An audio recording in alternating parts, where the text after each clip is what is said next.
Hey everyone, and welcome back to our channel. Tonight, we have a spooktacular crossover story that's going to make you jump and giggle at the same time. Imagine this.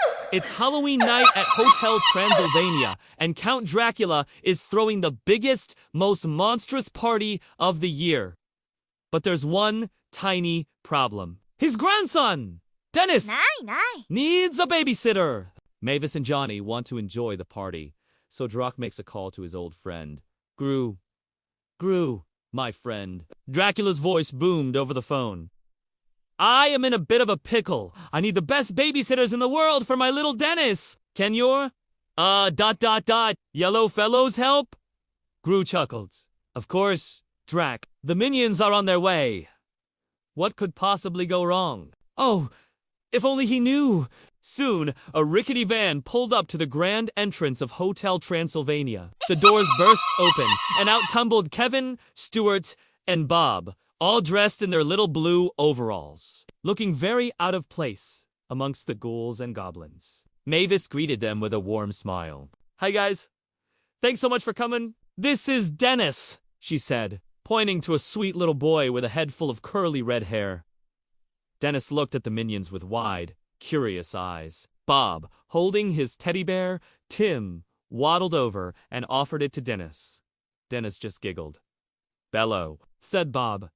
Okay, we'll be just downstairs if you need anything. He's usually very good. Just ... keep an eye on him, Mavis said before disappearing into the party. For the first 5 minutes, everything was perfect. Kevin tried to read a monster storybook upside down. Stuart was strumming a spooky tune on his ukulele, and Bob was playing peekaboo with Dennis. It was all calm and quiet. Too quiet. Suddenly, the clock struck midnight. A-woo! A wolf howled outside. A flash of lightning lit up the room, and when the light faded, Dennis was gone. In his place was a tiny, fuzzy, and very fast little bat. The minions froze. Their eyes went wide. Kevin's single eye looked like it was about to pop out of his head. The little bat, who was actually Dennis, zipped around the room, knocking over lamps and tangling up in the curtains. Poopy! Squealed Stuart, pointing a shaky finger. Kevin, ever the leader, sprang into action. He grabbed a butterfly net from a nearby corner. Shimon! Tirati Loti! I am all, he yelled, which probably meant, let's catch that bat. What followed was the most chaotic chase in the history of Hotel Transylvania. Stuart tried to lure Dennis bat with a banana, but the little bat just sniffed it and flew away, laughing a tiny, squeaky bat. Bob, thinking it was a game, put a lampshade on his head and started flapping his arms, pretending to be a bat too. Bat Bob! Bat Bob! He chanted.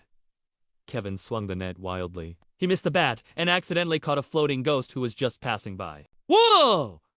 The ghost asked, very confused. Kevin yelped and let him go. The chase led them down the long, spooky hallways of the hotel. They zoomed past Frankenstein, who was trying to get his arms screwed back on. Hey! Watch it! He grumbled as they zipped by.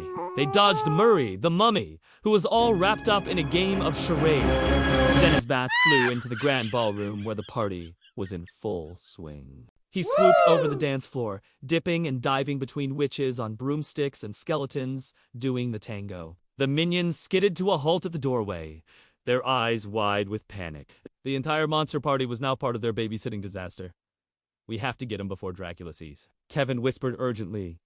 He had an idea. A wild, crazy, minion-style idea. He grabbed a tablecloth. Stuart grabbed a punch bowl, and Bob grabbed a giant plate of Jell-O. Their plan was simple. Corner the bat. Kevin threw the tablecloth like a giant net, but Dennis' bat was too quick. He dodged it, and the tablecloth landed right on top of Wayne the werewolf, and a tangled mess of fur and fabric yelped in surprise. Next up was Stuart. He tried to use the punch bowl to scoop Dennis out of the air. He lunged, missed, and tripped, sending the punch bowl flying. It sailed through the air in slow motion and landed perfectly on the invisible man's head. Hey! I can see myself, he exclaimed, looking at his reflection in the bowl. Now it was Bob's turn. He saw Dennis bat flying low, right towards the giant, wobbly cake. With a mighty cry of banana, Bob launched the plate of Jell-O. It flew through the air like a big green blob. It missed Dennis bat completely and splattered right onto Dracula's face. The music stopped. Everyone stared. Dracula stood there, dripping with green Jell-O, a single blueberry stuck to his nose. He blinked slowly. My ... Jell-O dash cake ... he said in a dangerously quiet voice. The minions gulped. They were in so much trouble. But just as Dracula was about to get really angry, Dennis Bat swooped down and licked the Jell-O off his grandpa's cheek.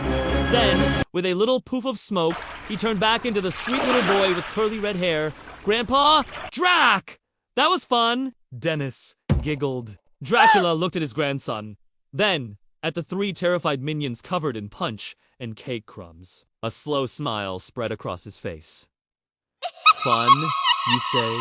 He then burst into laughter, a deep, booming laugh that echoed through the ballroom. Well, it seems my party needed a little excitement. All the other monsters started laughing too. The minions, relieved, started cheering and dancing. Kevin, Stuart, and Bob had somehow turned a babysitting nightmare into the most memorable Halloween party hotel Transylvania had ever seen. They didn't just babysit Dennis. They gave him an adventure he'd never forget. And they learned that sometimes the biggest mishaps make for the best memories. What a crazy night. I hope you guys loved that story. It just goes to show that a little bit of chaos can be a whole lot of fun. If you enjoyed our monster mashup, don't forget to hit that like button and subscribe for more awesome stories. Thanks for watching, and we'll see you next time. Bye!